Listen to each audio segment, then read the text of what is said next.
Je commence et il y en a pour une grosse demi-heure ici d'abord et ensuite on va à l'intérieur. Je suis content que vous soyez venus aussi nombreux que la dernière fois. La dernière fois, lorsque nous sommes venus, c'était pour explorer cet édifice très particulier qui me sert de base pour démontrer que l'histoire que l'on nous apprend n'a rien à voir avec l'histoire réelle, première chose, et que cette histoire réelle, on devrait plutôt l'appeler méta-histoire, que j'expliquerai ultérieurement pour les personnes qui ne sont pas habituées. Et pourquoi méta-histoire? Parce que ces édifices, la fontaine tout comme l'église, développent un métalangage, c'est-à-dire quelque chose qui est accessible seulement à ceux qui apprennent ce langage, qui est d'espèce glyptique, c'est-à-dire ce sont essentiellement des conventions de recherche qui permettent de le lire. Mais c'est comme la poésie, on en retire ce que l'on peut. La conséquence, c'est qu'on pourrait l'étudier une vie sans résultat si on n'a pas cette forme importante que je cherche à développer, notamment dans les cours de la Nouvelle Atlantide, l'intuition. Parce qu'à l'origine même des découvertes, quelle qu'elle soit, il y a avant tout l'intuition. On peut être un savant de très haute qualité, mais n'avoir aucune intuition, et par conséquent, il manque la qualité principale. D'une manière générale, donc, ce que je souhaite, c'est quand vous regardez, il faut que vous voyez en même temps et que vous vous questionnez par l'œil, etc. Donc je vais donner les éléments de base qu'il faut toujours mettre en œuvre lorsqu'on est dans un contexte antérieur à la Révolution française. Après, c'est de la tromperie. Je ne dirais pas que François Mitterrand, avec ses initiales FM, fut franc-maçon, mais la probabilité est très élevée. Je crois qu'il y a ici des gens qui connaissent Cergy Pontoise et toute son architecture un peu délirante, mais bon, peu importe. Ça n'a strictement rien à voir, ça c'est l'original, l'autre c'est de la copie incomprise. On fait comme si, mais on ne sait pas. Donc, je vais démontrer qu'il y a des gens de très grand pouvoir qui n'apparaissent pas du tout dans le contexte qui nous est enseigné, sous la forme qu'ils ont eue au moment où ils vivaient, au moment où ils avaient une action pour modifier le genre humain dans ses fonctions, dans ses capacités, etc. Qui n'a pas vu le film La Révélation des Pyramides? C'est ma première question. Qui lève le doigt? Ou qu'elle lève le doigt? Tout le monde. Donc je ferai la relation avec ce film, et c'est pourquoi j'ai demandé sur Internet qu'il n'y ait pas d'enregistrement, afin qu'il n'y ait pas de possibilité pour nos adversaires de dire qu'on a exagéré nos droits, emprunté à l'avenir sans les... Voilà, c'est pour éviter, on coupe court à tout cela. Ça n'est pas un interdit de principe, c'est pour éviter les complications qui sont déjà assez lourdes. Bon, simplement, je vais commencer parce que c'est la deuxième partie d'un exposé, la première partie étant cette fontaine. Alors pour les personnes qui n'étaient pas là, je vais prendre occasion pour leur dire comment procéder, les bases sur lesquelles s'établisse la lecture. D'abord, quel que soit l'endroit, il faut se repérer par rapport au nord, au sud, à l'est et l'ouest. C'est facile quand on est aux abords d'une église, puisqu'on sait que le chevet, c'est-à-dire l'autre côté, est à l'est, l'entrée. Alors ici, c'est un narthex. Il faut bien connaître aussi le vocabulaire architectural. Le narthex, ou les entrées comme celle de Notre-Dame, qu'on appelle portail, c'est à l'ouest. Par conséquent, à votre droite, quand vous faites face, vous avez le sud, etc. Ça, c'est la première chose. La deuxième chose, donc, on a commencé par l'orientation. Ensuite, c'est la constitution de l'édifice. Là, on voit qu'il est constitué de 3 niveaux principaux. Mais il n'y a pas que cette constitution verticale, il y a la constitution comme si l'on voyait la chose du dessus. Imaginez-vous que vous soyez des anges et vous passiez. Et vous apercevez que c'est un octogone. 3 x 8, ça fait 24. Le sous-entendu, c'est qu'on est dans un contexte horaire. Mais comme c'est formulé en quelque sorte comme un panoramique spatial et horaire, on en déduit que c'est une table d'orientation. Première chose. Le fait qu'il y ait, comment dire, un grand espace, qu'il y ait de la pierre, de l'eau, de la vapeur, etc., etc., ça rappelle quand même qu'au-delà des 3 principes constitutifs de l'être humain, savoir le corps, l'âme, l'esprit, ou encore dans le contexte le plus important de la culture ancienne, l'alchimie, le sel, le mercure et le soufre. Parce qu'en réalité, tous les grands messages de l'Antiquité tournent autour de cette science que les modernes refusent, mais qui est pourtant avérée, solide, etc. Voilà. Vous allez comprendre d'ailleurs comment on en déduit que les gens reçoivent de l'information qui vient d'un très lointain passé. Alors, pour être clair, l'organisation de cette conférence est en deux parties. La première est ici pour les grands rappels, et la seconde se passera à l'intérieur, mais avec des écouteurs, de manière à ne pas modifier l'ambiance, etc. Parce que là, d'abord il y a du bruit, mais à l'intérieur, je serai obligé de parler à peu près aussi fort et distinctement pour que tout le monde en profite. Sinon, à quoi ça servirait que Ducrot se décarcasse. Donc, on commence. Les proportions tiennent un rôle important. Et vous voyez, il y a des animaux, des objets, etc., etc. Et la bonne habitude à prendre, c'est de régresser dans le temps. Pourquoi c'est important? Parce que Isaac Newton l'a dit. C'était un astronome, Edmond Halley, celui de la comète de Halley, qui se fichait régulièrement de la figure d'Isaac Newton en disant « Cher maître, mais pourquoi ceci, pourquoi cela ?» Il lui a dit « Mais je ne comprends pas pourquoi une intelligence d'élite comme vous s'intéresse à l'astrologie qui ne sont que des foutaises. » Et l'autre, il lui a répondu, Isaac Newton, il a dit « La différence entre vous et moi, monsieur, c'est que moi, l'astrologie, je l'ai apprise. » Donc, sous-entendu, vous n'avez rien à dire. Il faut d'abord étudier, ensuite avoir une opinion éventuellement. Et l'autre fois, lorsque Halley s'est mis à se moquer de... Il lui dit « Mais pourquoi vous, un si grand maître en mathématiques, optique, physique, etc., vous intéressez-vous comme cela au passé? Parce que, cher monsieur, le passé est plus près du commencement. Il n'y a rien à dire. C'est bref, c'est complet, ça tranche. Voilà. C'est pour cette raison que comme ces messages nous viennent des anciens temps, il faut les aborder avec le vocabulaire de l'ancien temps. On va commencer par un mot qui est assez caractéristique. Cet édifice, donc, l'église Saint-Sulpice de Paris, c'est la deuxième plus grande bâtisse religieuse à Paris après Notre-Dame. Mais qu'on voit en 4 siècles, puisqu'il y a 4 siècles entre Notre-Dame et Saint-Sulpice, qu'on a beaucoup perdu en grâce, en élégance, en originalité, etc., etc. On voit que c'est très massif, etc. Mais il faut se souvenir qu'il y a un langage derrière et que ce langage a évolué et conséquemment, tout ce qui va avec évolue. Quand on dit évoluer, il ne faut pas y mettre le sens de progrès. Ça, c'est une illusion pour politiciens. Évoluer, ça veut dire changer de direction dans le vol. Ça marche? Bon. Alors, le mot église lui-même, ecclésia en grec, il s'entend d'une autre manière dans ce métalangage. Et commencer, pour bien le comprendre, la première partie, c'est un mot anglais. Qui va trouver? Egg. Egg. C'est quoi? C'est un œuf. Et le deuxième, c'est un nom grec, mais qu'on trouve dans d'autres idiomes, dans d'autres langues, qui désigne la lumière. Ça veut dire œuf de lumière. C'est simple. Pourquoi? Parce que, à l'origine, ces édifices constituaient un point de repère énergétique particulier, la base de l'œuf étant à même distance de ce sommet, mais sous terre. Et là, de nouveau, on retrouve ces 3 étages. Sous terre, en fer, la partie corporelle, au milieu, l'âme. Et vous voyez que ces 2 divisions parlent de la division de l'âme. Il y a une âme intellective et une âme sentimentale. Pas dans le genre romantique. Sentimentale, ça veut dire qui éprouve des choses, qui les vit, et non pas qui les pense. Donc ces choses-là, et au sommet, nous avons évidemment la partie dite spirituelle, les tours, qui se décryptent dans ce langage par la lettre T, qui est la lettre de la fixation. Quand on dit stop, estomac, une station, une statue, c'est cet assemblage qui fait la chose. Et Our, dans les langues sémitiques en général, c'est la lumière. Donc une tour, c'est ce qui arrête la lumière. À l'évidence, c'est ce que font ces tours. C'est ce langage seul qui permet de transmettre des vérités très anciennes avec une netteté qu'on ne trouve pas dans la littérature. Dans la littérature, à l'inverse, on est obligé de mentir, déguiser sa pensée pour ne pas être sujet à des attaques. Puisque la politique et la religion, tout ça, ce sont des institutions qui gardent des vérités pour elles-mêmes, mais qui ne souhaitent surtout pas les partager.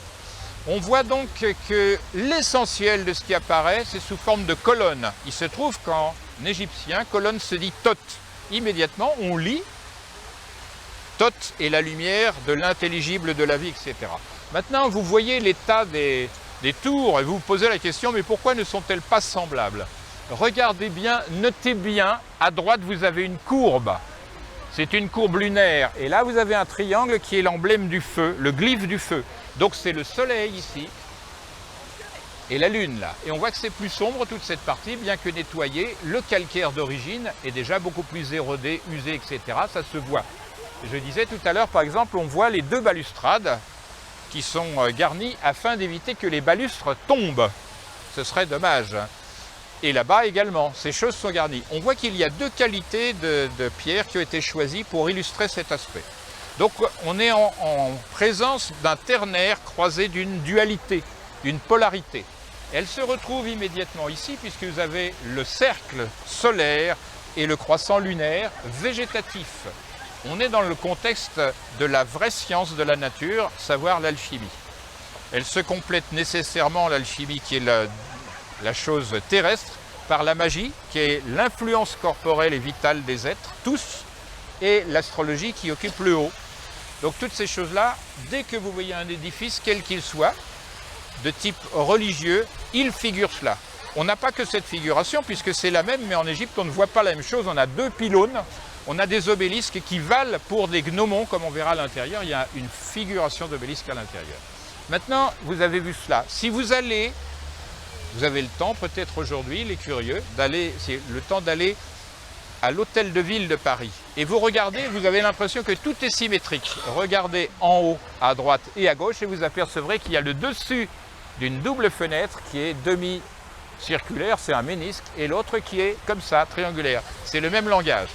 Donc on voit qu'il y a une parfaite symétrie avec un petit truc qui change. On ne peut pas se méprendre, la volonté est très claire, c'est dire, attention, la nature dans son ensemble est symétrique, mais elle procède toujours par un petit défaut qui permet de changer le mot équilibre en le mot homéostasie. Ça veut dire que c'est vivant, ça veut dire que cet édifice est vivant, qu'il a sa forme d'énergie, et les églises, en réalité, ont été conçues et édifiées pour enrichir la vie des êtres qui y vont de temps à autre. Alors de ce point de vue-là, on va me dire, mais attendez, l'église romaine c'est n'importe quoi, on nous fait aller à la messe, ça sert à rien. Alors je vais vous raconter une anecdote que j'aime bien. C'est un monsieur qui avait été piégé par un journaliste lors d'une émission. Alors, le journaliste lui disait, très goguenard, ironique, « Vous êtes allé combien d'années à la messe, cher monsieur, tous les dimanches ?»« Oh, bien 45 ans. Et ça vous sert à quoi ?»« Je ne sais pas vraiment, mais bon, ça m'est utile, mais je ne sais pas vraiment vous dire. » Bon, tout ça c'est ridicule, ça n'a aucun sens, merci, au revoir. Le monsieur fait une dizaine de pas, il revient et dit « Monsieur le journaliste, s'il vous plaît, vous souvenez-vous ce que vous avez mangé le mardi 24 juin 1967 ?»« Non. » Et le jeudi 13 novembre 1981 ? Non. Bon, ben moi je ne me souviens pas de ce qui s'est passé lors des messes, mais ça m'a nourri autant que vous. Voilà, donc il faut bien savoir que si on ne trouve pas une nourriture intellectuelle, culturelle, morale, philosophique, sociale, etc. au sein de l'Église, il y a une opération qui se produit et qui a tendance à épurer les organismes dans la totalité. C'est pourquoi on assiste à des guérisons totalement inattendues. Vous savez qu'il y a quelqu'un qui était totalement anti-catho, mais à fond, et qui a été, lors d'une promenade dans la cathédrale Notre-Dame, retourné entièrement par une sorte de miracle. Vous n'avez pas vu? Il y a une plaque. Paul Claudel. Paul Claudel, vous savez qu'il était diplomate. Ce n'est pas un écrivain, donc c'est un... Voilà. Et ça a évidemment modifié totalement son existence de ce point de vue. Mais il n'est pas demandé à qui que ce soit de croire, simplement d'être de temps à autre là-dedans. Ça fonctionne tout seul et c'est comme un instrument de musique. Il n'y a besoin de rien d'autre. Vous avez une guitare et une harpe qui sont à 20 mètres l'une de l'autre. Vous sonnez un La sur la harpe, la guitare va résonner à la note La, c'est-à-dire la deuxième corde grave, parce qu'il y a une relation. On ne la voit pas, elle existe. Il y a une relation entre les proportions de ces édifices et nous-mêmes. C'est ce qu'il faut retenir. On choisit, par exemple, bizarrement, le calcaire. On va dire, ah mais le calcaire c'est parce que c'est facile à travailler, c'est bon, c'est meuble, c'est bien, etc. Que ça a de la résistance, mais il y a d'autres raisons beaucoup plus subtiles, parce que si on voulait faire durer ça beaucoup plus longtemps, on aurait choisi peut-être du granit. ces choses-là, j'ai commencé à les évoquer dans le film La Révélation des pyramides, mais compte tenu de la complexité, du caractère extrêmement vaste et profond de cette culture, je ne peux procéder que par étapes. Donc là, je montre petit à petit que la manière de procéder, c'est d'être concret, c'est-à-dire s'occuper de l'orientation de la pierre, ses dimensions, etc., etc., la structure générale des édifices, mais de tout ce qui est contraire à la pierre, c'est-à-dire les langues. Parce qu'on ne sait pas, les langues, ce sont des édifices culturels qui eux aussi évoluent. Ça, on croit que c'est fixe, on a tort, ça évolue selon le temps qu'il fait, c'est-à-dire les ombres, etc., etc. Donc toutes ces choses-là, il faut bien les connaître. Vous avez compté le nombre de colonnes ici?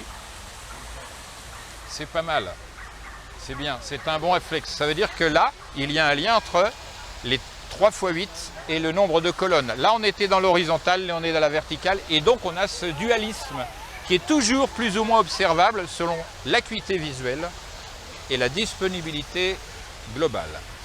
Donc, j'ai dit, ce narthex-là, on a 2 tours. On pourrait considérer que ces 2 tours s'appelleraient des colonnes, c'est une affaire de proportion, etc.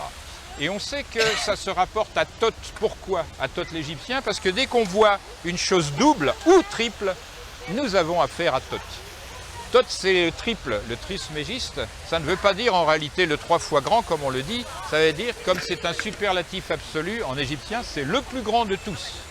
Et Champollion, dans son Panthéon, nous dit Thoth était considéré comme le plus grand des dieux, mais on n'avait pas autorisation d'en parler parce que tout nom le diminue.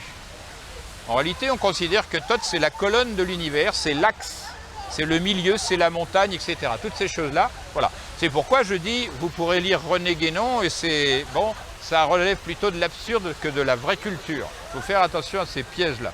D'ailleurs, pourquoi aller chercher en Inde ce qui est chez nous? Je demande. À beau mentir qui vient de loin. Donc simplement, c'est à force d'exercer cette manière de voir les choses qu'on saura. Qui sait comment on dit lion en égyptien? Si on devait imiter la manière de s'exprimer d'un lion, qu'est-ce qu'on ferait? On rugirait. Comment? Comment? Il s'appelle Rou. Rou. Voilà, fuite. Vous voyez qu'ils regardent les uns et les autres différemment. Ils n'ont pas les mêmes regards. Généralement, il faut être attentif à ça. Alors je vais faire le tour très rapidement parce que les personnes qui viennent de Belgique, elles veulent ne pas avoir passé trop de temps en voiture. Vous avez ici Jacques Bénigne Bossuet. Il a été évêque de Meaux. Et pourquoi? C'était la personne la plus brillante qu'on a mise à Meaux. Parce que, à cette époque-là, il y a quelqu'un qui a écrit la Bible en français. Jacques Lefebvre d'Étaples. C'était une chose absolument interdite par l'Église. Ça pouvait être puni de mort. L'État se chargeait d'appliquer la sentence. Bon. Ben, lui, il est allé, mais il n'a rien pu faire. Le peuple voulait lire vraiment dans sa langue et non plus en latin, en grec ou en hébreu, etc. Donc il était mis. C'était un homme brillant intellectuellement, etc. À tel point qu'on l'a surnommé, puisqu'il avait un intellect des plus hauts, l'aigle de Meaux. Alors, lui, en face, enfin à côté, c'est François Salignac de la Motte Fénelon. Et lui, il était évêque de Cambrai. Il n'a pas dit que des bêtises, pour autant. Mais on s'aperçoit sur une carte que Meaux, c'est là, Cambrai, c'est là. Déjà, on se dit, tiens, ça continue. Alors, lui, il était tellement pur dans sa philosophie religieuse qu'il était surnommé le cygne de Cambrai. Tiens donc, 2 volatiles ici, pourquoi faire? Est-ce que c'est un hasard? On va s'apercevoir que ça ne peut pas être un hasard, puisque le personnage qui est de l'autre côté, si vous voulez, on fait le tour ensemble. Lui, c'est Esprit Fléchier, évêque de Nîmes, surnommé la Flèche parce qu'il est très rapide. Et sa particularité, c'est que la flèche, ça rappelle quoi dans le zodiaque? Le Sagittaire. Donc ça s'appelle la Maison 9. C'est un signe de feu, un signe double, avec Jupiter dedans et Neptune. Jupiter vaut pour la foudre, le feu et l'eau. Et là, cet individu, le lion, rappelle par sa couronne le soleil et l'eau, la lune. Donc ce sont des choses qui se font en réponse, etc. On ne peut pas négliger la présence de ce métalangage parce que s'il a été imposé en quelque sorte, c'est pour des raisons particulières. Bon, continuons. Nous avions Bossuet. Alors Bossuet, pour s'en souvenir, c'est facile. Quand quelqu'un éternue dans une cathédrale, vous dites à Bossuet. Voilà. Nous avons François Salignac de la Motte Fénelon, l'auteur des Voyages de Télémaque. Ça n'a rien à voir avec la télévision, quoi qu'on pourrait se méprendre. Mais qui était Télémaque? Le fils d'Ulysse. C'est très bien. Alors, écoutez bien ce jeu de mots épouvantable. Le fils du lys.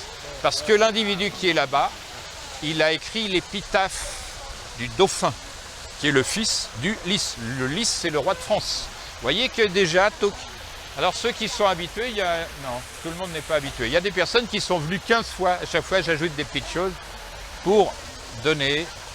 C'est pourquoi je ne souhaite pas que tout soit enregistré, parce qu'après, il faut faire... Donc, qui est le prochain personnage là-bas au fond? Vas-y. Massillon. Massillon, c'est un évêque de... Et ben voilà. Et voilà, il a pris des notes. Voilà. L'intérêt de ce genre de situation, c'est prendre des notes, des enregistrements lorsque c'est proposé, revenir et essayer de tout reconstruire avec cette tête. Voilà.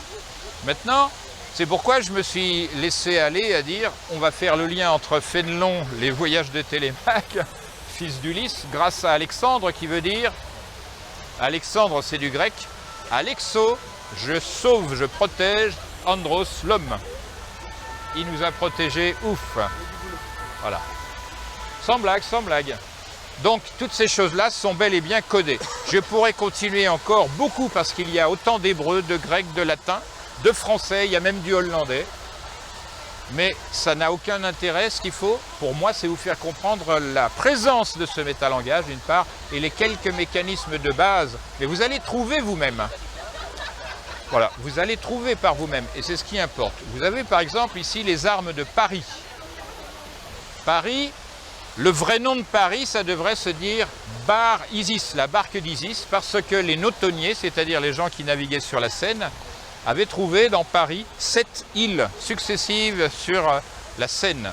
Séquane, le nom latin de la Seine, en réalité ça désigne un reptile, un gros reptile. En réalité, parce que la Seine... avant qu'elle soit abordée, c'était véritablement un machin qui dormait littéralement dans le marais. Il y a une partie de Paris qui s'appelle le Marais, parce qu'en effet, voilà, c'était un marais. Or, c'est le milieu particulier de la déesse Isis, moitié terre, moitié eau, les marais. Parce que pour les anciens, c'est des marais que la vie va le plus souvent sortir. Il y a la mer d'un côté et l'autre côté le marais. On voit un petit peu cette mentalité qui croise. Pour qu'il y ait de la vie, il faut qu'il y ait de la chaleur. La chaleur, elle va susciter des modifications électrochimiques. Avec des algues, celles-ci vont produire soit des produits carbonés, soit des produits oxygénés, même de l'hydrogène. Mais enfin, moi par exemple, mon grand-père m'a montré dans la Sèvre niortaise, c'est-à-dire au-dessus de Niort dans les Deux-Sèvres. Vous êtes allés? Eh bien, ils ne vous ont pas montré, on prend des plates.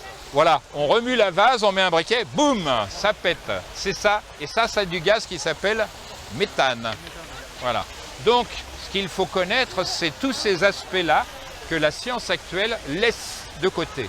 Ce qui caractérise notre civilisation délirante, c'est la séparation entre l'homme et la nature. Il faut éviter cela, parce qu'on fait des tarés. Il n'y a plus de modèle, d'équilibre, etc. C'est pourquoi j'ai insisté d'abord sur l'aspect d'équilibre naturel qui s'appelle homéostasie. C'est toujours comme ça.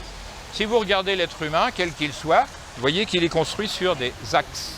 Or, l'étude des axes, c'est vraiment la base de la science des anciens. Ils ne théorisent pas, ils ne projettent pas des idées, ils observent et ils en tirent des conclusions observationnelles. C'est tout. Et après, compte tenu de ce qu'ils ont observé, ils vont donner les choses. Par exemple, on a des reins ici, mais c'est du grec. Le verbe rein, en grec, ça veut dire couler. C'est pourquoi il y a un fleuve qui coule entre l'Allemagne et la France, qui s'appelle le Rhin aussi. Donc toutes ces choses-là, faute d'être considérées, on les ignore, on ne sait plus comment le monde a été fait. C'est-à-dire, l'homme a été le complément de la nature et il a tâché d'offrir à ses successeurs ce qu'il avait appris. Du verbe couler, réo, on a fait le Rhône aussi. Alors vous arrivez à l'issue du Rhône dans une zone qui s'appelle la Camargue. C'est rigolo la Camargue, parce que c'est un marais aussi. Et dedans, on y élève deux catégories d'individus, des taureaux et des chevaux. Les taureaux sont plutôt noirs là-bas et les chevaux plutôt blancs. Ce sont les couleurs emblématiques de Mercure. Donc une fois de plus, c'est une signature. Et le cheval, de plus, il a cette particularité qu'on l'appelle la cabale. Or, cette chose-là a été décidée à l'époque précessionnelle du taureau. C'est-à-dire celle qui a précédé quoi? Le bélier. Et le taureau, on le trouve en Égypte sous la forme du taureau Apis. Hein? Donc c'est vraiment ancien. On peut dire que cette zone-là a été désignée par des Égyptiens sans aucun problème. Presque tout en France a été nommé d'abord par les Égyptiens et ensuite par les Celtes. Donc, si on fait la balance entre les deux sources, on s'y retrouve. Surtout qu'il y a beaucoup d'accointances, puisqu'il y a eu une langue originelle. Elle s'est déformée, comme tout, elle a évolué, entre guillemets toujours. Et le résultat, c'est qu'on appelle ce qui s'appelait la barque d'Isis. Alors pourquoi la barque d'Isis?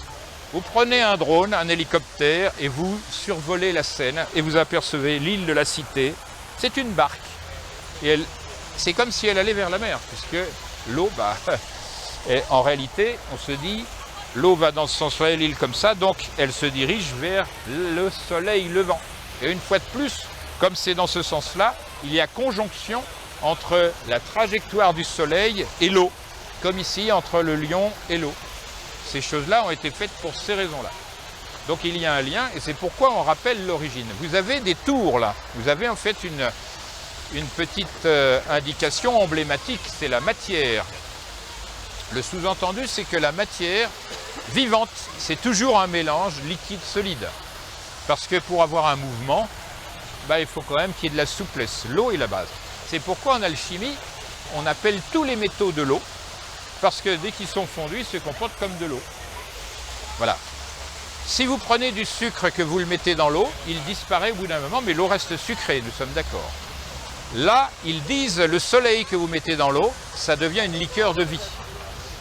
Cette eau chaude, elle est représentée dans nous autres humains par une eau colorée, dorée, qu'on appelle...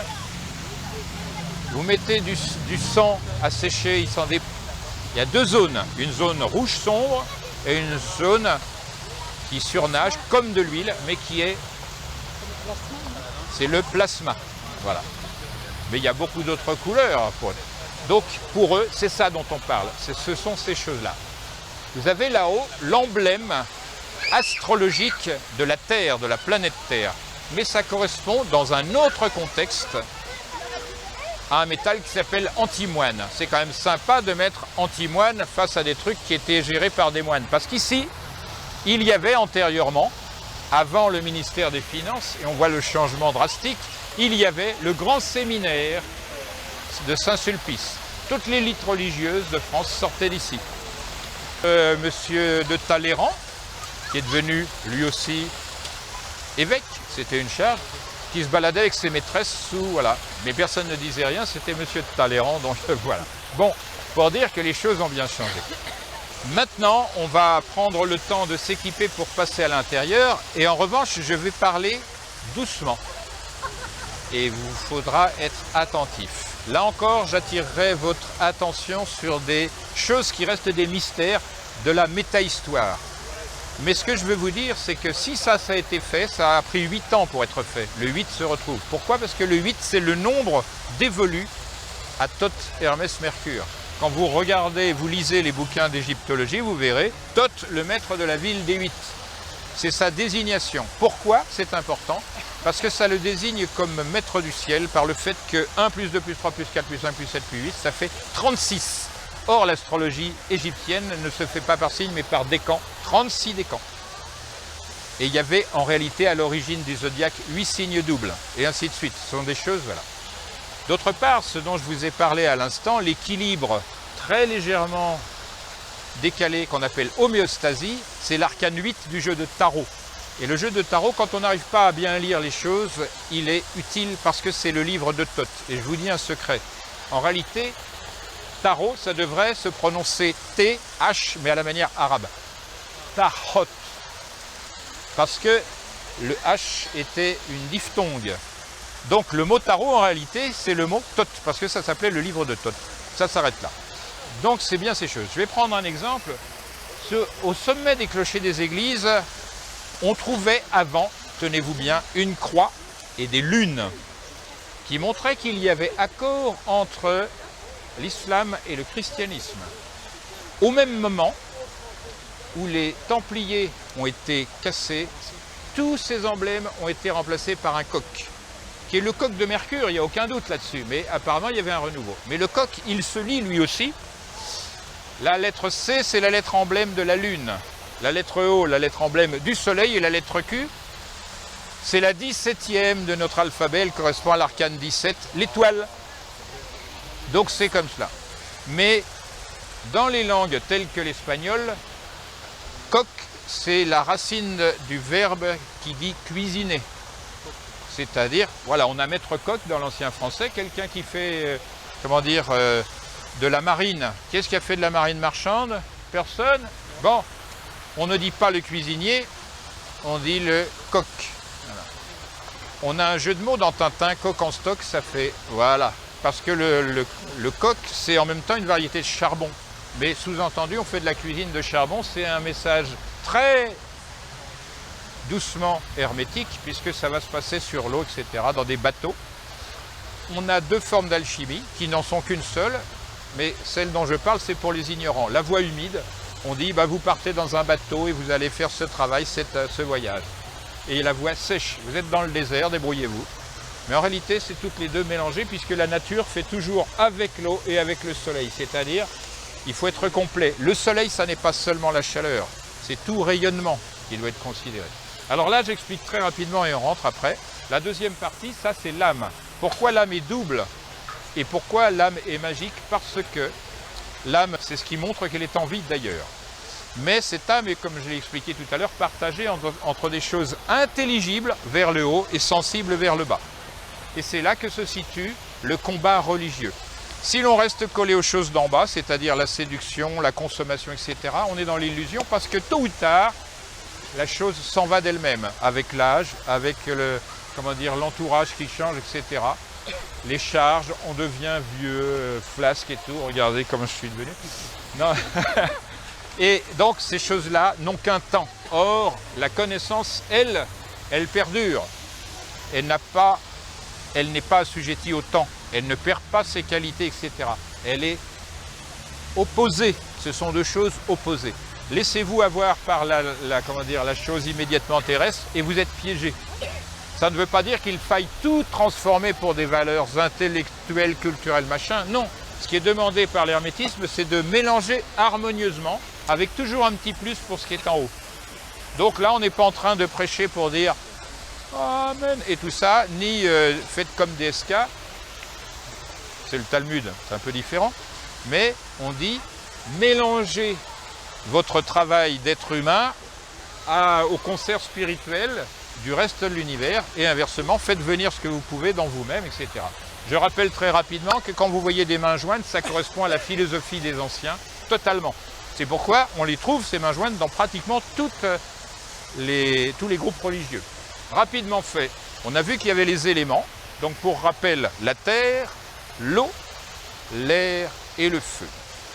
À la terre correspond le corps, à l'eau correspond l'âme, à l'air correspond l'intellect et au feu l'esprit. Nous sommes d'accord.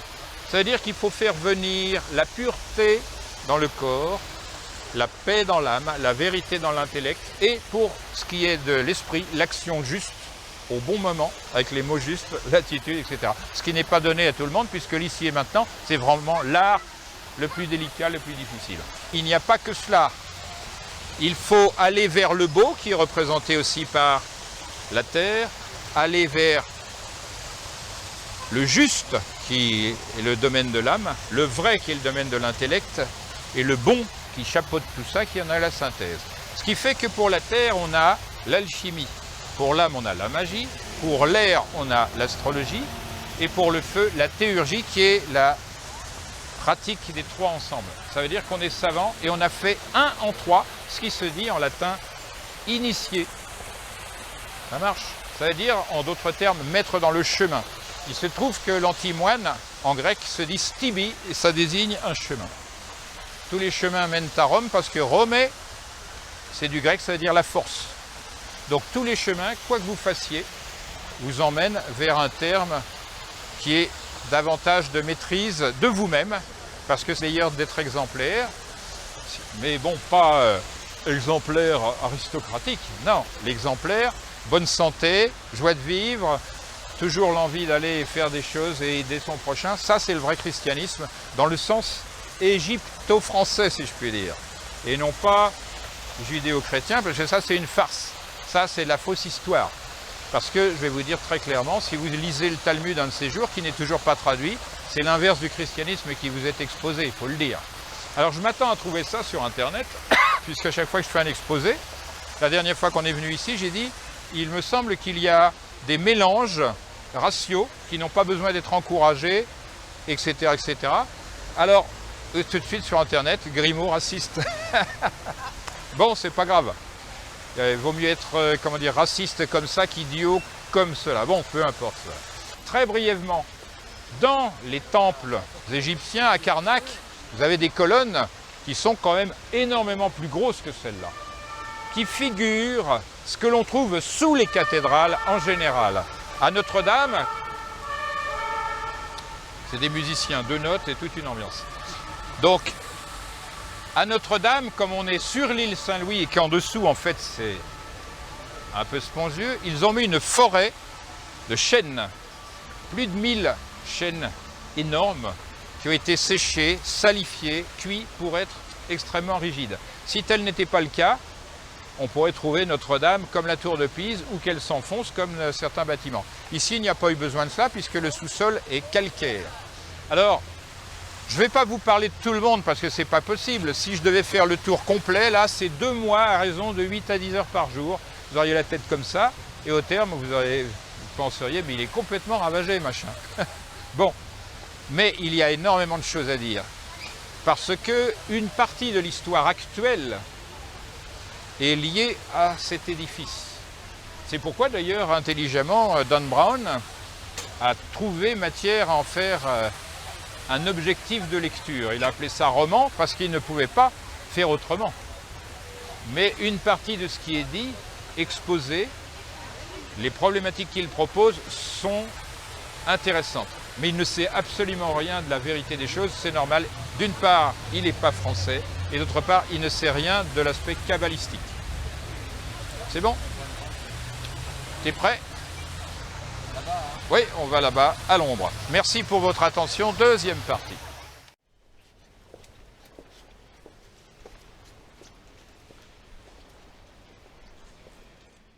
On va s'arrêter parce que je vous vois vous enfiler là-dedans sans même regarder un instant ce qu'il y a à l'extérieur. Je souhaiterais que cette trinité dont on a parlé tout à l'heure, vous la voyiez au-dessus de moi et sachiez que là, vous avez l'exposé de ce qu'est le premier œuvre, entre guillemets, des alchimistes, à savoir la réitération d'une même opération dont le résultat va donner une étoile, pas nécessairement à 6 branches, mais vous êtes entré dans le domaine de l'alchimie que vous avez retrouvé un petit peu partout. On avance ensemble et je vais être de plus en plus discret. Donc on se retrouve à la chapelle des Anges, immédiatement à droite. Je vous propose donc de vous installer au centre de cette dite chapelle pour y regarder attentivement tout ce que vous allez pouvoir observer. Simplement ici, nous sommes en présence des fresques de Delacroix. En ce qui concerne ce peintre, on ne sait pas s'il fut le fils naturel de Talleyrand. Vous êtes ici dans la chapelle des Saints-Anges. Le mot ange, agélos en grec, signifie messager. Et le dieu des messagers n'est autre qu'Hermès. Tout à l'heure, j'attirais votre attention sur les étoiles. Maintenant, vous avez un ange qui, donc une partie volatile, qui terrasse un dragon qui est au sol. On voit que cette relation est très forte, qui dit que c'est l'esprit qui meut la matière et qui lui donne vie, ou l'inverse. C'est bien, ça fait un petit peu dégager les vertèbres cervicales. En réalité, là, ça décrit l'opération dont je vous ai parlé, mais sous forme religieuse. Mais si vous observez bien, la pique ne tue pas le dragon, elle ne tue pas le diable ni quoi que ce soit, elle le maintient, elle le maîtrise, c'est tout. Donc ces fresques, si vous regardez à l'angle supérieur droit de cette porte, elles ont été peintes 2 ans avant le décès de Monsieur Eugène Delacroix, et c'est inscrit 1861, qui est anagramme du nombre d'or 1618. Ça commence bien puisqu'on y parle d'un trésor et de manière kabbalistique. Vous voyez un cheval, et ce cheval, il porte le nom Héliogabal, c'est-à-dire le cheval du soleil. Donc on continue à parler de choses relativement importantes, puisque vous connaissez l'importance relative du soleil par rapport à la Terre dans ce retournement dont je parle. Ce qui est quand même assez. Mais on voit de la vaisselle d'or, on voit qu'il y a un trésor ici important. Ce trésor peut être la vie.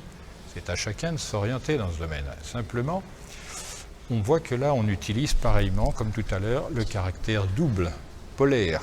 C'est comme cela, le caractère polaire, qui indique que c'est un renversement des pôles. Vous voyez qu'on est dans la même problématique avec un autre langage. Vous voyez, comme je disais tout à l'heure, vous avez d'un côté le soleil qui éclaire et de l'autre côté la lune. C'est bien ce langage qui peut indiquer, confirmer ou non, etc. Alors, pour être encore plus clair, tout à l'heure, j'attirais votre attention sur le fait qu'il y avait un évêque que moi, je n'ai pas trop discuté, qui s'appelle Esprit Fléchier. Ça tombe bien. On a la flèche du Sagittaire qui est, voilà. On a un chapeau de paille. Être sur la paille, qu'est-ce que ça veut dire? Ne plus avoir un sou. Voilà, c'est très bien. Et là, ça raconte l'histoire qu'on dit être du chêne de membré. Bien membré, je ne sais pas, mais on voit des chênes. En grec, chêne, c'est la loi. Et le combat, c'est la loi. Vous connaissez la philosophie grecque, qu'on traduit en anglais « struggle for life », c'est-à-dire le combat pour la vie. Il se trouve que ce personnage qui combat s'appelle Jacob, et que l'autre, c'est un ange. Mais la Bible n'est pas claire, elle dit que c'était Dieu soi-même. Donc on n'est pas plus avancé. Mais le combat que l'on voit, il a été résolu là-haut. Donc si on prend les choses dans leur ordre, on s'aperçoit qu'ici, on a du chêne. Or, Nicolas Flamel, alchimiste, dit « note ce chêne ». Il parle de la matière première. Et pourquoi il parle de la matière première comme d'un chêne creux même? C'est que le chêne a des particularités nécessaires pour la compréhension de l'œuvre alchimique. C'est d'abord un arbre, c'est-à-dire qu'il a les racines dans le sol, les branches et les feuilles au sommet. Donc lui aussi, il est composé de manière ternaire. Maintenant, il a un tronc qui se transposera très facilement par tree, l'arbre, tri pour trinité, etc., etc., et toutes ces choses-là. Alors vous vous souviendrez que lors de ce combat, c'est Jacob qui l'a emporté en donnant un coup de genou dans la cuisse, est-il dit. Mais la cuisse, chez les Égyptiens, ça s'appelle le sagittaire. Et si vous regardez pourquoi on appelle ça la cuisse chez les Égyptiens, parce qu'ils disent la semence du Dieu créateur, Khnoum, c'est la Voie lactée. Donc ça n'est pas le genou dans la cuisse, mais bien dans les testicules. Quand on combat, on doit savoir ça, parce qu'un homme, il cesse d'être un homme. Quand il parle comme ça, c'est terminé, hein, il ne peut plus procréer, sa fonction est bon. Voilà. Et le Capricorne pour le genou? Alors, attendez, il faut y aller très doucement. Vous voyez que la flèche montre ce combat et qu'on a un genou. Si je résume le grec to know en anglais, c'est gnosis, savoir. Donc, on indique de cette manière, parce que le genou est découvert ici, qu'il y a un savoir à connaître sur la descendance, la possibilité d'engendrement, etc., etc. C'est intéressant, puisque Jacob, c'est celui qui dit, mais qu'on n'entend pas. Ça, c'est la traduction étymologique de Jacob. Il y a une autre version qui dit, il est au carrefour, il dit les choses, mais personne ne l'écoute. De ce fait, on peut l'appeler la sagesse. Rigolo, hein? Donc lui, il a une sagesse, il a un savoir, mais personne ne l'écoute, et ce savoir est lié au Sagittaire, c'est-à-dire à Jupiter la vie, et à Neptune l'eau, c'est-à-dire le mélange feu et eau de la Genèse, et que l'autre là, il met son genou, sa pointe du genou, d'initié, puisque c'est un... Alors on peut l'appeler Saint-Roch, puisqu'il a le genou gauche découvert. Donc on voit que c'est encore une allusion très claire à un combat alchimique. On a un cheval ici, mais il y en a un autre ici, qui est retourné. On a également des tas de choses là qui nous indiquent qu'on parle vraiment du combat alchimique, puisqu'on a un bouclier et une lance qui sont la figuration du glyphe même de Mars, c'est-à-dire de Mars, c'est-à-dire un bouclier et une pointe de lance, etc. Toutes ces choses-là donc sont un métalangage qui a pour but de transmettre aux uns ce qu'on ne veut pas dire aux autres. Ça marche. Comme il s'appelle Delacroix, il était bien vu qu'il soit orienté lui aussi pour faire cela. Et ce que j'ai commencé par dire ici, on ne sait pas, personne ne sait s'il est le fils naturel de Charles-François de Talleyrand-Périgord. Quelle est la particularité de ce monsieur? Il boitait, on l'appelait le diable boiteux, sa signature est là-haut, n'est-ce pas? Il y a un écrit qui s'appelle le diable boiteux aussi, c'est Jacques Cazotte. Et ce monsieur a averti l'aristocratie française, dans 5 ans, tout le monde qui est autour de cette table sera mort, la tête coupée. Vous ne connaissez pas ce récit assez étonnant, daté. Il savait les choses. Soit c'était des choses qui étaient prévues, préméditées, soit il avait une connaissance vraiment approfondie. Donc là, les mystères sont à connaître. Simplement, tout à l'heure, vous avez vu ici, vous avez 7, Jésus épuisé retombe. Après le combat, on peut lire cela. Toutes ces choses, je pourrais les décrypter, voilà, vraiment dans le détail. Regardez et lisez ce qu'il y a en dessous. Retire-moi de la boue que je n'y reste pas enfoncé.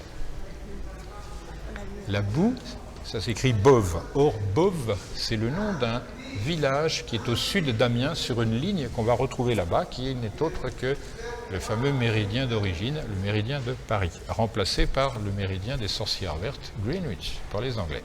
Ce transfert, il a été fait longtemps avant qu'il ne devienne officiel. C'est John Dee, magicien, astrologue et alchimiste de la reine Élisabeth Ier d'Angleterre, qui avait dit à cette époque, pour être le maître du monde, il faut posséder le méridien. Donc on voit que le pouvoir est passé de la France à l'Angleterre de manière très officielle. Voilà. Mais rappelez-vous, dans ce film, La Révélation des Pyramides, il y a un méridien qui supplante tous les autres. C'est le vrai méridien, c'est le site de Gizeh. Maintenant, entre le site de Gizeh et le méridien de Greenwich, il y a un petit secret que je vous dévoilerai dans le film suivant. Simplement, j'attire votre attention sur cette manière d'écrire. Tout compte. Ainsi, j'ai transposé 1861 en 1618. Et vous allez voir que les autres fresques, vous allez trouver le signataire, il s'appelle Signol, comme un signal, mais la lettre N est inversée. Donc on voit qu'il y a des codes, etc., etc. Et quelle a-t-elle d'importance cette lettre N? Elle montre qu'on est au centre de quelque chose, puisque c'est la moitié de l'alphabet d'une part, et que sa forme même montre le ciel et la terre en même temps. C'est donc, cette lettre est la 14e de l'alphabet. Et 14, c'est 2 plus 3 plus 4 plus 5. Toutes ces choses sont codifiées, et si on les connaît, on a des chances, la possibilité d'accéder à la synthèse. Je pense que vous devriez lire ce qui est donné ici, parce qu'il y a des éléments que je ne vous donnerai pas, compte tenu du fait que moi je n'aime pas parler de la fausse histoire. Mais quelquefois elle sert d'appui à ce que je dis, donc c'est une bonne chose que de le savoir.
C'est bien. Tu vois la table tous les... Alors, souvenez-vous du sous-titre. Il est indiqué, le sous-titre, l'église Saint-Sulpice de Paris, de l'Alchimie à Rennes-le-Château. Donc, je fais une petite parenthèse. On va aller très calmement, mais il y a beaucoup d'autres problématiques qui sont évoquées. Vous verrez, par exemple, Vincent de Paul. C'est un type qui n'a jamais été prêtre techniquement parlant puisqu'il était hors des canons de la prêtrise. Il y est arrivé 5 ans avant l'âge, etc., etc. Mais c'est pareil pour Talleyrand. Il ne voulait pas être prêtre, il y était parce qu'il y avait une nécessité pour qu'il soit.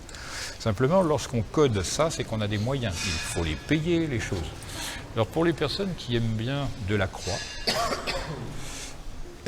il a habité dans une petite place qui s'appelle place de Fürstenberg. Vous savez ? C'est là où habite M. Chou, qui a édité des bouquins, tiens, curieusement, sur l'histoire de Talleyrand et de Napoléon, de Fouché et Talleyrand, etc., etc. J'ai été son conseiller et culturel à un moment, et je peux vous dire qu'il y a le trafic de l'histoire, je l'ai vu en vérité. Il y avait les meilleurs spécialistes de Napoléon qui étaient réunis, et M. Chou m'a fait appeler dans son bureau en disant vous qui êtes un touche-à-tout, on a à choisir quelque chose d'important. Soit on garde les lettres de Napoléon antisémites de côté, on ne les édite pas, soit on les inclut. Quelle est votre opinion? Je dis c'est l'histoire, il faut les mettre. Maintenant que Napoléon soit jugé antisémite, chacun se fera son opinion. Et bien au terme, ils les ont rejetés. Voilà. Donc c'est pour dire que l'histoire de ce fait-là, j'espère qu'on me filme, qu'on m'équipe et qu'on mettra ça sur Internet. Au moins ça, c'est de la culture. Bon, on va y aller très doucement. C'est en fait la personne qui a décidé avec l'éditeur, c'est Jean Teilhard. Ça vous dit peut-être quelque chose. Non? Voilà. Madame lit. Bon, on va aller tout doucement. Alors, avant d'aller visiter d'autres chapelles, on va passer ici. Ouais. Alors, tu vas pouvoir nous dire que Thoth est quelque part ici. Oui, mais surtout, il est là. Ici, nous avons la signature de Thoth, mais sous quelle forme? Octopus. C'est le nom qu'on donne à cet animal marin parce qu'il a 8 bras. Mais si on dit cela, on renvoie également à un zodiaque. Un zodiaque à 8 signes doubles. Également à cette idée dont j'ai parlé tout à l'heure d'homéostasie, c'est-à-dire d'équilibre, etc., qu'on a immédiatement à côté de nous. Donc en fait, on a 2 tridacnes qui ont été offerts par les Italiens. C'est ces coquillages, vraiment, vous mettez un savon dedans, vous avez intérêt, si vous respectez les proportions, à avoir des mains gigantesques. Bon, ça c'est rare quand même, mais vous voyez que c'est un cadeau de qualité. Ils sont tous les deux là comme s'il y avait un miroir, là, un renvoi. On est toujours dans ce même type de situation. Autant ça parle là-bas, autant ça peut être vide, puisque vous observerez qu'on a des vitraux sans grand intérêt, etc. On aurait pu s'attendre pour un bâtiment de cette... voilà, parce que tout est donné discrètement. Donc, ici, nous avons l'octopus, nous avons un coquillage, et de l'autre côté, qu'est-ce qu'on va trouver? Alors, je disais, l'octopus, ça renvoie au signe, à la maison 8 des astrologues, c'est-à-dire au, anciennement, l'aigle. Vous l'avez dans le film.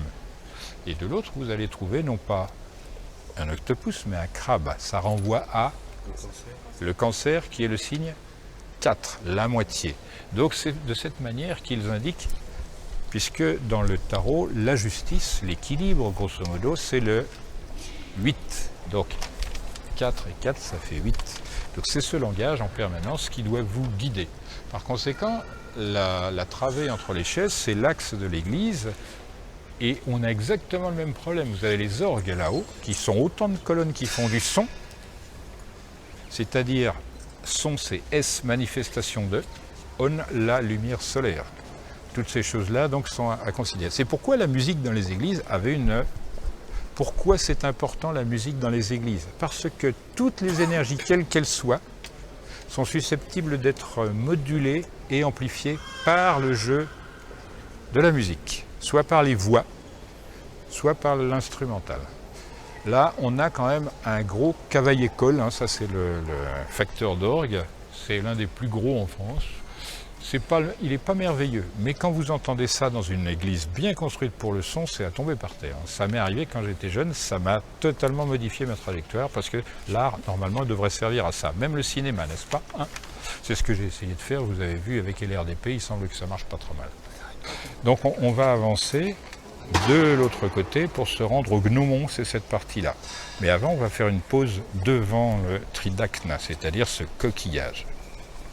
Pour être certain qu'on a affaire à Thoth, ça a été évoqué parce que ce coquillage tridacne, donc trismégiste, a la particularité, comme la coquille Saint-Jacques, d'être un coquillage hermaphrodite. Et comme je vous l'avais proposé, vous regardez, et lui, il confirme, puisque c'est la maison 4, le cancer, le crabe, il a 8 pattes, plus 2, les décans. Donc on est dans le contexte vraiment égyptien. On le transpose dans le scarabée égyptien Khefri, qui désigne l'éternité. Donc là, on ne peut pas se tromper, on parle de l'eau bénite, à savoir l'eau des philosophes, qu'on devrait appeler le mercure des philosophes. Vous voyez, tout ça repose sur la vie, et c'est ainsi que c'est chaud. Là, vous avez des algues, quand même, qui sont d'un vert très particulier, parce que à la prochaine occasion, vous irez par exemple en Bretagne. Regardez bien là, les algues par rapport au soleil. Cette couleur-là, c'est une couleur pour alchimiste. Parce que le dessus du creuset, s'il a cette couleur-là, ça veut dire que l'esprit de vie s'est concentré là-dedans.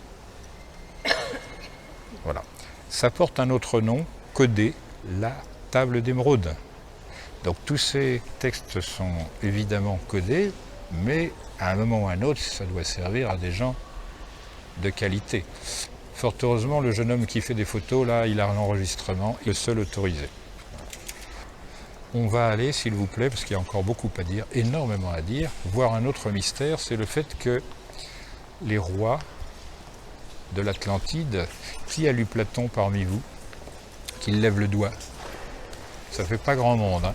Donc Platon dit que les rois de l'Atlantide, après Neptune, naissaient par paires, toujours jumeaux. 4 paires de filles, 4 paires de garçons. Ça faisait quand même beaucoup de monde. Et vous voyez ici, c'est notre ami Vincent de Paul qui a 2 enfants avec lui. Et le tableau, c'est presque la même chose. On voit qu'entre les enfants ici et les enfants là, il n'y a pas de différence d'âge. C'est quand même la mort du roi Louis XIII. Louis XIII, sa particularité, c'est qu'il n'a pas eu d'enfant. C'est ça qui est bizarre, puisqu'il était stérile. Et oui. Donc, comment a-t-il fait pour faire un Louis XIV? Ça, c'est bien la curiosité. Et de toute façon, c'était des usurpateurs, puisque les vrais titulaires de la royauté en France, ce sont les Mérovingiens. Avec un jeu de mots, du Mérou, je viens. C'est-à-dire, le Mérou, c'est le poisson le plus gros de la Méditerranée et désigne le poisson, le Christ. Ictus, pour ceux qui savent un peu de grec, ça veut dire que c'est codifié en acrologie, c'est-à-dire les lettres constitutives de ce mot désignent un mot. Ça veut dire Jésus, Dieu, Sauveur. Bon, sans rentrer dans le détail, en réalité, vous avez ici une énigme qui est proposée. Pour ceux qui savent la lire, c'est ce qu'on trouvera chez Voltaire, par exemple, ou bien plus tard chez Marcel Pagnol, c'est l'énigme du masque de fer. Pour éviter d'avoir des problèmes dynastiques insolubles, eh bien, il fallait faire disparaître l'un des 2 jumeaux. Si on tuait le supplémentaire, c'était un acte illégal, illicite, condamnable, qu'on appelle crime de lèse-majesté. Souvenez-vous de l'histoire de Jésus, il a un jumeau. Et c'est désigné dans les Écritures. Il s'appelle Thomas Didyme. Didymos en grec ça veut dire jumeau et Thomas en araméen ça veut dire jumeau. Il est 2 fois jumeau, ça tombe bien. Et c'est lui peut-être qu'on va retrouver à la place de son frère sur la croix. Je dis peut-être parce que je ne veux pas dévoiler les choses. Mais en réalité, il y a bien ce problème-là, c'est que tous les vrais descendants, Atlante, je suis obligé d'employer ce mot, c'est celui qu'emploie M. Platon. Hein. Alors je vais le décrypter pour vous, je l'ai fait dans des articles pour Atlantis justement. Atl, c'est un mot qui veut dire, c'est une forgerie qui est entre altitude et old en anglais. Alors pourquoi l'anglais? L'Atlantide étant une île, on va chercher l'idiome des insulaires, comme ça c'est plus pratique. Donc Atl, c'est la forgerie, le mélange entre old, ancien, vieux, et Atl, élevé. pour Altesse, etc. L'Inde, c'est la contrée, le pays, etc. Donc on voit qu'on fait allusion à et ancien. Quant à tide en anglais, ça veut dire la marée. Que ça s'est produit dans une période immédiate, etc. Il ne fait que rapporter ce que lui a rapporté son grand-oncle Solon, qui lui le rapportait des prêtres de Saïs en Égypte. Et je rappelle que Platon, lorsqu'il a hérité de ce message-là, il avait 10 ans. Donc il est possible qu'il y ait des déformations. Quoique je pense qu'il a dû réapprendre cela lorsqu'il était en Égypte, parce qu'il est resté quand même 13 ans à apprendre en Égypte, Platon. Voilà. Donc ici, vous avez cette chose-là. Voltaire, lui, a très bien compris la chose. Il a dit, bien, on lui a mis un masque de fer qui était en velours en réalité, simplement parce que il ne fallait pas qu'on puisse reconnaître ce visage comme étant parfaitement identique à celui du roi. Ce sont des jumeaux homozygotes. Il avait la même taille, le même profil bourbonien, si je puis dire, pour blaguer, c'est-à-dire des grandes oreilles, un grand nez, des grands yeux, une grande bouche, enfin la totale. Donc là, vous avez un exposé qui rentre dans la méta-histoire, une fois de plus. On a figuré cela dans l'époque moderne par De Gaulle,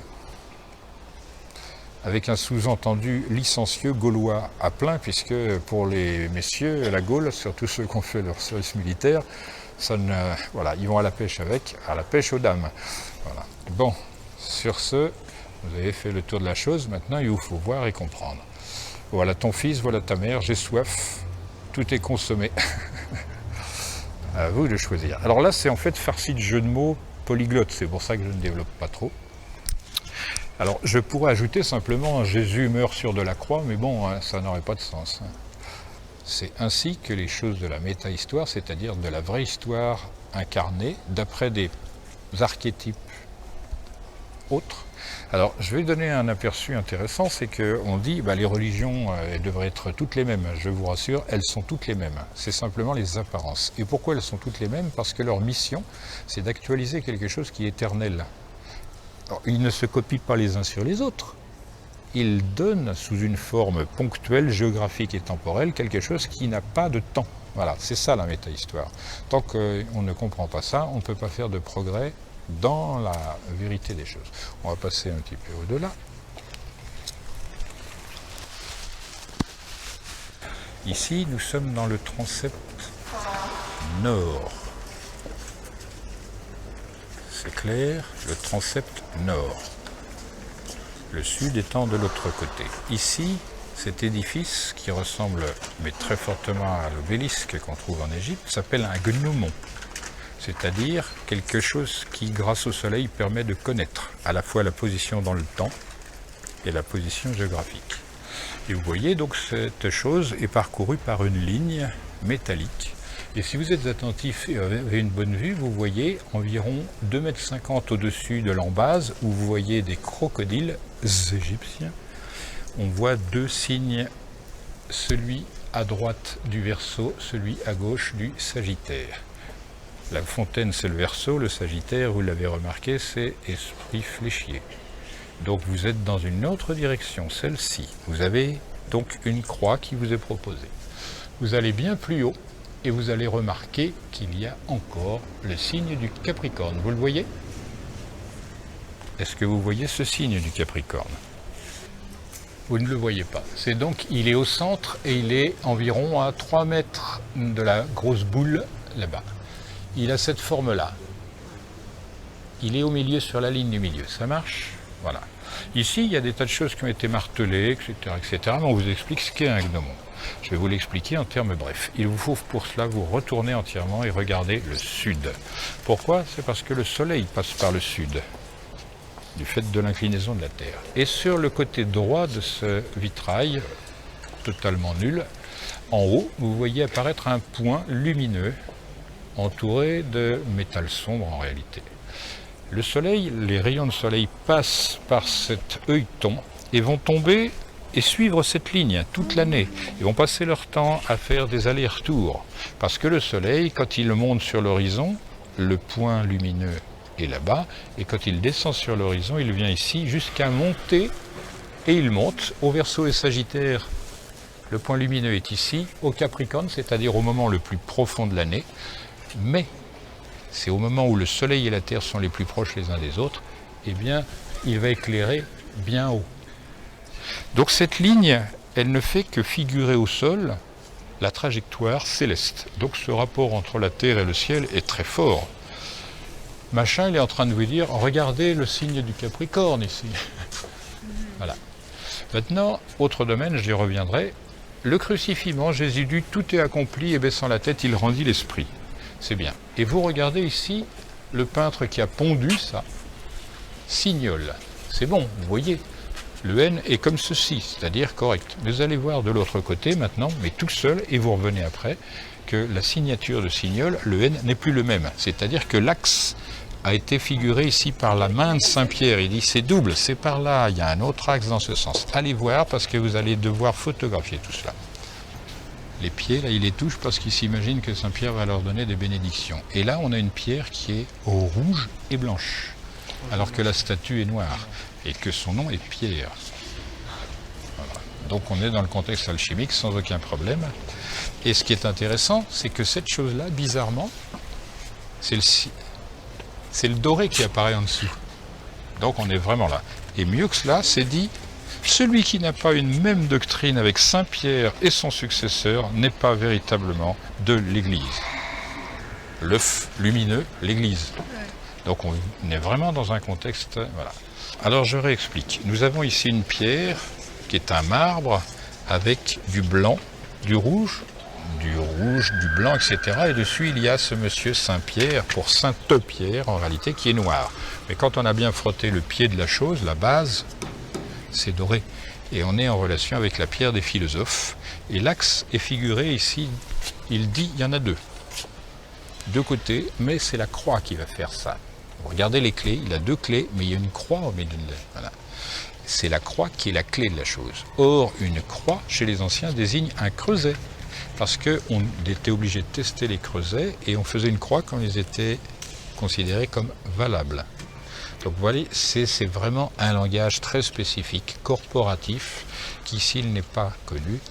Alors pourquoi c'est intéressant la trajectoire du soleil dans le contexte alchimique? Parce que le soleil correspond au soufre des alchimistes et qu'il doit passer son temps à monter et descendre dans le creuset. C'est pourquoi il est mieux de le figurer verticalement.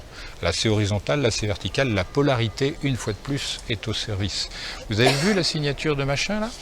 Ouais, Signol, tiens, le N est inversé. On voit que c'est la moitié de l'alphabet et c'est la considération pour... Ça renvoie à quelque chose d'autre. C'est que quelquefois vous trouverez des phrases copiées, mais il faut transmuter littéralement les lettres. C'est comme si on avait un calque plié au milieu, etc. Alors, je continue sur cette ligne que l'on va parcourir. Cette ligne, elle était faite à l'origine de cuivre nickelé qui avait l'aspect rose. Or, Saint-Sulpice trouve sa fête de saint au 17 janvier, en même temps que Sainte Roseline. C'est une ligne rose. Et donc, ça renvoie encore à quelque chose d'alchimique par le fait que Sainte Roseline est devenue Sainte Roseline parce que son père s'appelait Arnaud de Villeneuve. C'était un médecin fort connu au Moyen-Âge et un alchimiste. Il lui avait interdit à sa fille de donner à manger aux pauvres. Évidemment, c'est une légende.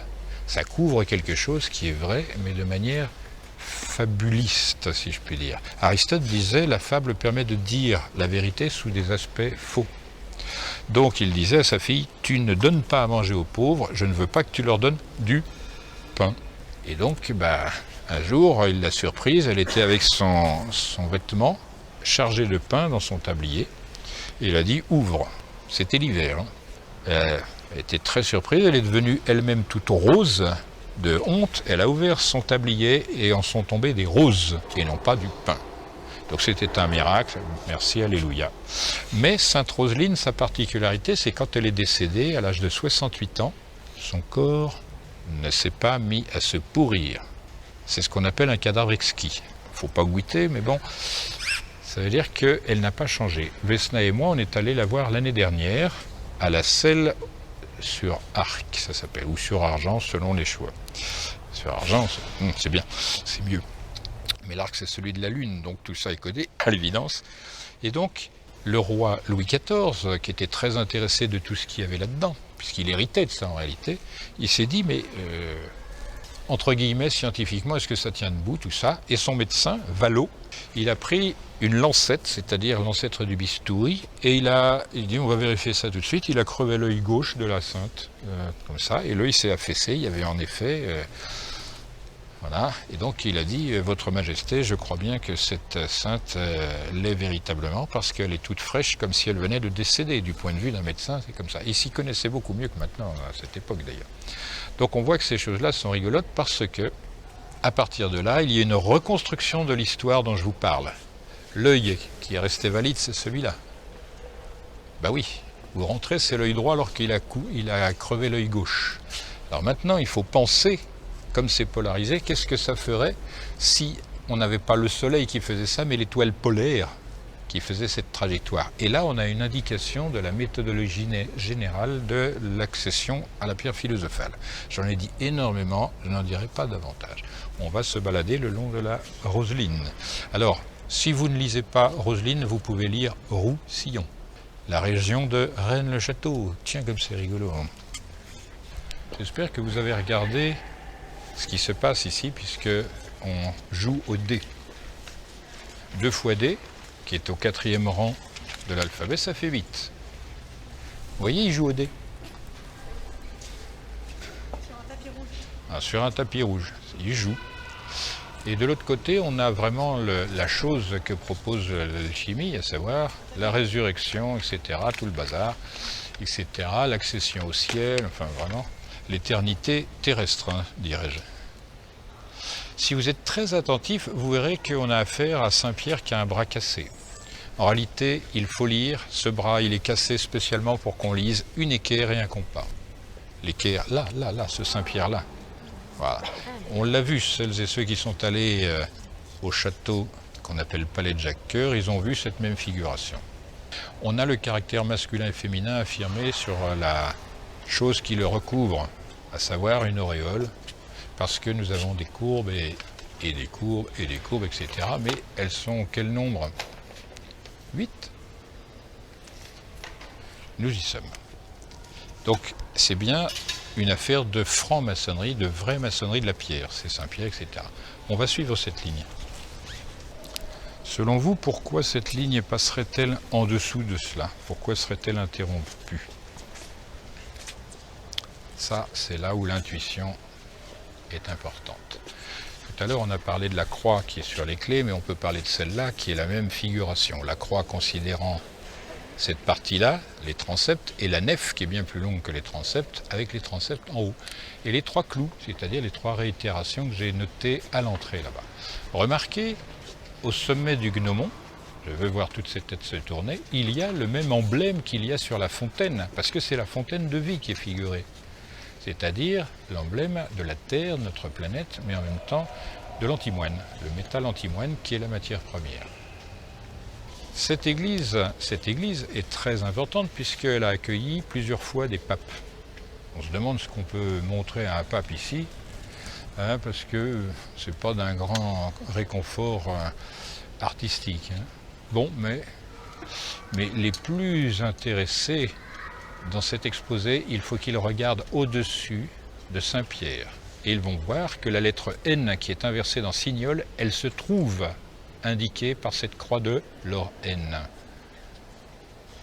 Donc tous les éléments, quel qu'en soit le détail, sont vraiment figuratifs. Et pour les aveugles, il faut voir qu'il y a 2 colonnes énormes qui encadrent l'ensemble, qui veulent bien dire ce qu'elles ont à dire, c'est-à-dire nous sommes ici dans le domaine de Thoth, Hermès, Djerouti, Mercure, enfin voilà. On continue s'il vous plaît.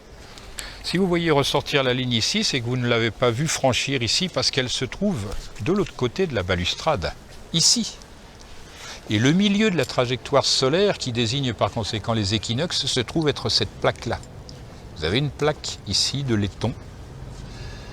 C'est la moitié de la trajectoire que fait le Soleil entre la plaque qui est là-bas, au sol, et la base du gnomon, c'est la moitié de cette distance. Ça veut dire que ça désigne les équinoxes, la période où le jour et la nuit sont exactement. Et ça tombe, c'est intéressant, ça tombe au milieu ici. Donc tout ça a été mesuré, calculé.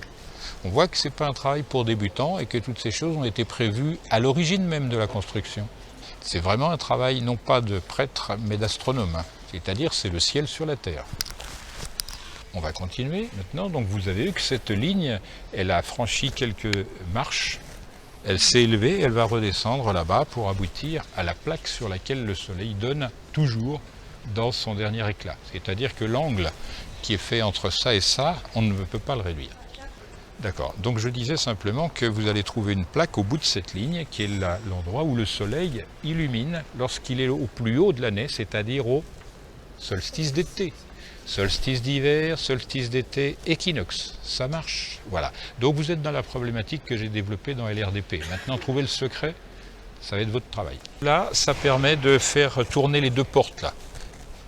Et que ça, cette partie-là, elle était trop difficile à travailler. Elle a été changée, toute cette partie-là. Cette partie-là a été changée. En réalité, vous le gardez pour vous, c'est du vol. Il y a des gens qui sont volés. Voilà, ce sont des gens qui ont volé cette partie-là. De la même manière, on vole des statues dans presque toutes les églises. Ceux qui connaissent bien l'histoire de Rennes-le-Château, il y avait à l'entrée, à gauche de cette église, Sainte-Marie-Madeleine, un diable avec un bénitier. Il a été volé. Voilà. Autre effet de la polarité. Vous avez un individu quasiment nu là-bas et une personne, une femme quasiment habillée ici. Voilà. Et l'autre zozo que vous voyez là-bas qui serre les mains, il vous fait la leçon que je vous ai dit tout à l'heure. Il regarde le ciel parce qu'il dit pour sauver l'humain de la terre qui l'attire, il faut pratiquer cette philosophie dite hermétique. Voilà. On ne va pas en sortir de tous ces jeux de mots, il y a encore du travail, allons-y. Regardez le message, il vous est indiqué par cet ange qui vous montre l'endroit qu'il faut regarder sur le fameux vitrail avec un oculus. Et ici, vous avez là où le soleil donne, comme aurait dit ce fameux chanteur, immédiatement. Il est écrit Solstitium Estivus Anni, ça c'est l'année de la construction, 1700 et des poussières, etc.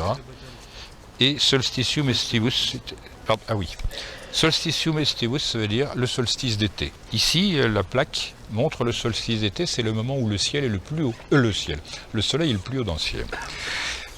Et donc, pronutatione axios terrae, normalement, obliquitate. Alors, ça veut dire simplement que à cause de la nutation, en réalité, la tâche que va faire le soleil, c'est la Terre qui balance, mais va être comme ça, de la même manière qu'elle va être sur le méridien.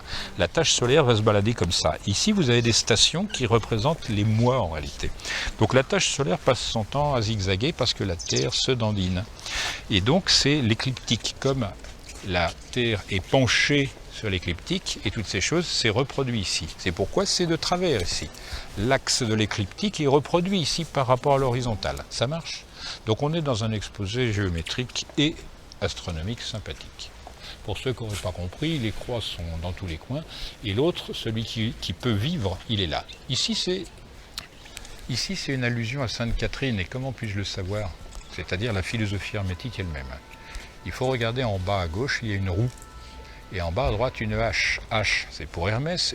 Et l'emblème de Sainte Catherine, maîtresse de la philosophie, c'est la roue. Pourquoi?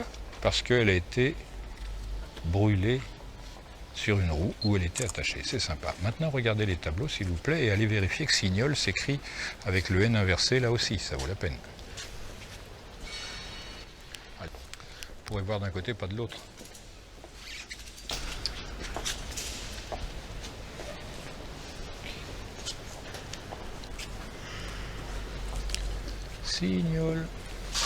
Signol. Alors pour être encore plus explicite, vous avez remarqué qu'il s'appelle M Signol. Donc le M vient et le N vient. Et ça c'est la scission même entre M et N de notre alphabet. M c'est 13, N c'est 14. Il y a des particularités numériques intéressantes pour les gens qui s'intéressent aux mathématiques spéciales. Le carré de 13, le carré de 14 ont des particularités. Regardez maintenant de l'autre côté, si vous pouvez, à travers la pièce consacrée à la rencontre des religieux, ici, une pièce de verre de l'autre côté. Profitez, il y a une belle lumière, tranquille, rosâtre. L'autre fresque en face, là-bas. j'espère que toutes les personnes qui étaient là lors de l'événement ont pris leur appareil, leur téléphone et ont photographié la sortie du... Hein, c'est sympa. Hein. Et regardez tout en haut, il y a marqué la prophétie d'Ézéchiel. Si vous ne connaissez pas la prophétie d'Ézéchiel, eh bien vous irez la lire. C'est comme si vous étiez de nouveau dans LRDP, la révélation des pyramides. Alors qu'ici, nous avons la Sainte Trinité, la très Sainte Trinité. Et là, c'est le Christ en gloire. Notez que c'est bleu sombre et rouge et blanc. Donc nous sommes dans le même contexte, enfin tout le bazar ordinaire, si je puis dire. Qui a vu Signol là-bas à droite, avec le N inversé? EM Signol, c'est-à-dire M et N. Maintenant, on va faire une petite sortie vers Pigalle, c'est-à-dire au chevet de l'église. J'attire votre attention sur le fait qu'avant, ici, il y avait des tombes. Il en reste très peu de marques. Et c'était des tombes mérovingiennes. Il faut aller voir maintenant le monsieur qui a fait des miracles ici. Devant moi, il y a monsieur Jean-Jacques Ollier, comme vous le lisez, curé de cette paroisse, etc. C'est lui à qui l'on doit ce travail d'ensemble et c'est en relation avec un monsieur que vous connaissez déjà bien puisque vous avez étudié ses œuvres à l'école.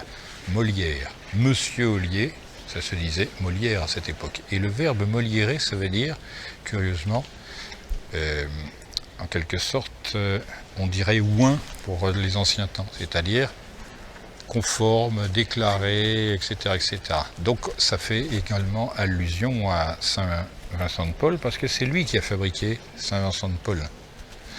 Et lorsque Molière, avant de s'appeler Molière, s'est retrouvé à Pézenas envoyé parce qu'il y avait la cabale des dévots qui s'est produite ici. Hein. La cabale des dévots, c'est quand il a fait paraître une pièce qui s'appelait, alors qu'il était le protégé du roi, comment s'appelait cette pièce ? Qu'allait-il donc faire dans cette maudite galère? Vous vous souvenez cela? Non? Ça vous dit rien? Oui, ça c'est le monsieur qui a fait ça, mais c'est pas le nom de la pièce.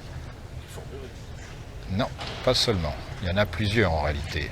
Eh bien, ces passages, Molière, c'est-à-dire Jean-Baptiste Poquelin, les a empruntés à monsieur de Cyrano-Bergerac, qui lui est mort dans une embûche, c'est-à-dire, grosso modo, il a pris une poutre sur la figure, qu'il a un petit peu esquinté, et ça aussi, c'est de la vraie histoire. Pourquoi? Parce qu'il avait trop parlé. Il a raconté un secret qui tenait à un silence important. En réalité, dans la vie de Vincent de Paul, il a eu 2 escapades bizarres. Il est allé au Maroc pour apprendre l'alchimie. Il en a retiré l'argent qu'il a donné et mis en œuvre pour fabriquer des choses. Il a fabriqué, si je puis dire, des tas de choses intéressantes en France. Écoutez bien le nombre, plus de 900 lazarets. C'est quoi les lazarets? Ce sont les lieux où on soignait les lépreux. Saint-Lazare, vous vous souvenez, dans la Bible. Bon. Il a fait cela, il a doté énormément de monastères, etc., etc. Et puis, surtout, le fameux Saint-Sulpice qui formait tous les gens, dont ce fameux Talleyrand, qui est en relation avec Monsieur Delacroix. Et Talleyrand, la particularité qu'on ne sait pas et qu'on ne rappelle jamais, c'est que c'est lui et personne d'autre qui est à l'origine de l'instruction publique. Ce sont bien les religieux qui ont fait que l'instruction publique fût gratuite.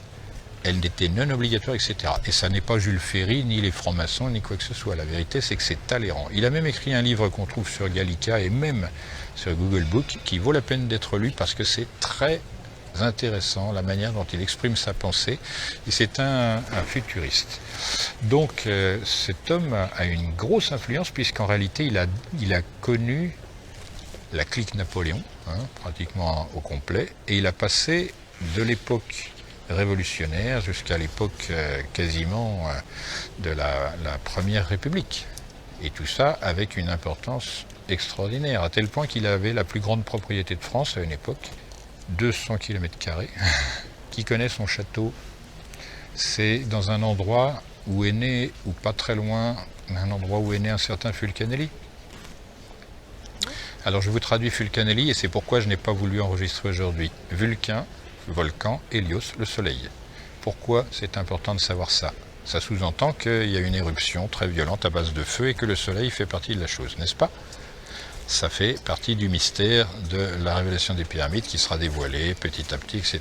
C'est la même chose parce que dans son livre qui n'a pas paru, qui s'appelle Finis Gloria Mundi, la fin de la gloire du monde, le mot gloire désigne ce qui est la particularité du Soleil, c'est-à-dire on ne peut pas le voir lui-même parce qu'il est enfoui dans sa propre lumière.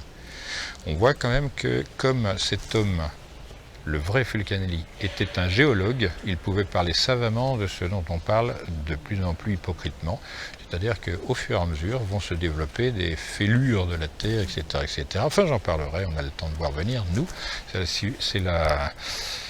c'est après que ça va se... Voilà. Donc lui, c'est lui qui a fait que M.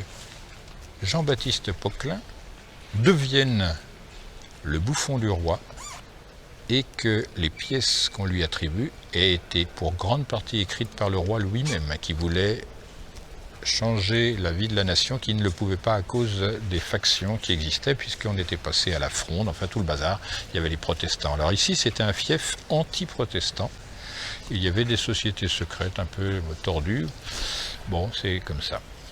Donc, Moliere, c'est un verbe qui a été choisi d'après ce nom-là, c'est curieux, et le nom que s'est donné Molière après la cabale des dévots, c'est-à-dire après avoir donné au peuple en entier la bonne histoire, la vraie, mais un petit peu transformée, c'est-à-dire Monsieur Vincent de Paul, dont il était allé s'acheter en quelque sorte la méthodologie, non pas Pierre des philosophes, mais un moyen de faire de l'or, ce qui est très différent.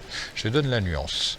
On appelle chez les alchimistes les souffleurs tous les gens qui pensent à transformer du plomb en or. Ces gens n'ont rien compris. La vraie transformation, c'est que avec le procédé de transformation du plomb en or, on peut aussi transformer l'individu humain, qui est l'être le plus précieux et le plus complexe. Celui qui a le plus de potentiel par ailleurs. Donc c'est ça pour l'alchimiste, c'est se transformer lui-même qui importe. Et la pierre philosophale, ça n'est que le test de la transformation qui se pratique sur les métaux, parce que nous aussi, on est porteurs de métaux qu'on appelle oligo-éléments. Donc ne pas se prendre les pieds dans le tapis, s'il vous plaît. On va continuer parce qu'il y a encore beaucoup à faire. Vous voyez, lui, mine de rien, il vous désigne encore le gnomon. On dirait, c'est tout le monde est bon pour le gnomon. Je vais vous parler maintenant de Marie-Madeleine, je vais vous parler évidemment de Rennes-le-Château, puisque c'est la reine dont il est question. Et le château, c'est elle-même, puisque Magdal en hébreu, en araméen, ça désigne une tour, quelqu'un qui attrape la lumière. Notez bien les étoiles, cette fois-ci à 5 branches, elles sont dorées. Vous avez devant vous une sculpture de Jean-Baptiste Pigalle.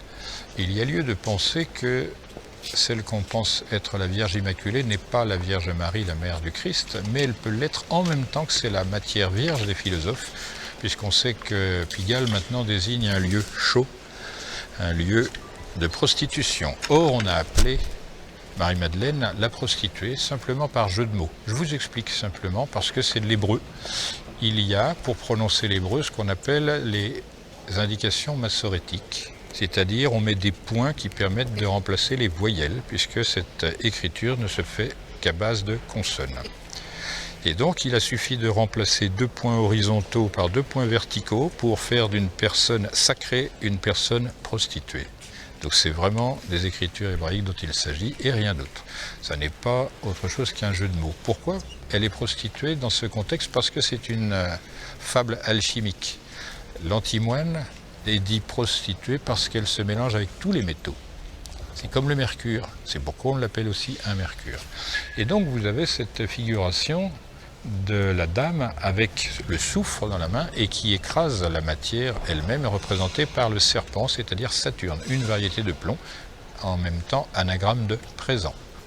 Donc toutes ces choses dont je vous parle sont mélangées. Il y a le secret pour sortir du piège dans lequel on s'insère de plus en plus parce qu'on ne veut pas comprendre les choses vraies qui ont été énoncées dans ce fameux. Et toutes ces choses sont donc exposées à la vue depuis longtemps. Encore faut être compte.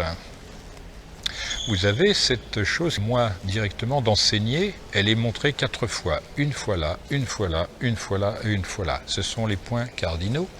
Et les points cardinaux, vous les connaissez puisque ces individus-là qu'on a vus à La Fontaine, aucun n'est devenu cardinal. Ils sont tous restés évêques. Donc, n'étant pas devenus cardinaux, ils sont point cardinaux. Et cet enseignement, il se fait ici puisqu'on voit un pélican qui se creuse la poitrine pour donner de son sang à ses enfants. C'est-à-dire, pour les sauver, il se sacrifie lui-même. Mais remarquez que c'est très fortement alchimique puisque le pélican, il est tout blanc. Il a du sang rouge, comme la plupart, et il a une grande gueule. C'est pour ça que les conférences durent longtemps, sont bavardes. Voilà. Maintenant, si vous voulez vous sauver, vous mettez la croix sur le cœur, comme lui là-bas, et c'est bon. Et on n'en parle plus, tout est dit. Vous serez attentifs donc désormais, j'espère, au fait que sous cette statue, il y a les 7 sceaux de l'Apocalypse. Et on parle bien de révélation, puisque apocalyptos, en grec, ça veut dire révélation. Non pas des pyramides, puisque c'est une boule au-dessus, mais c'est tout comme, puisque le carré qui vous a été montré là-bas, avec les personnages dedans, je rappelle que ce sont des niches pour statues. Statue tot, niche, anagramme de chien. Anubis, c'est encore tot. Donc vous voyez que tout est vraiment très fortement concentré. Voilà, vous avez l'essentiel. Alors, pour être encore pire, le sculpteur Pigalle a été choisi pour une raison très simple, la prostituée. Pig en anglais, c'est quoi? Et Hall? Voilà, exactement, voilà, comme Hollande. Voilà, Hall. Voilà. Voilà. Normalement, il devrait être 5h01, c'est exactement cela. Je vous remercie beaucoup pour vos attentions, etc. Et surtout, monsieur Didier, là, qui bavarde, pour l'aspect technique qui n'a pas été simple. Donc, Sofiane et Didier, mes grands remerciements.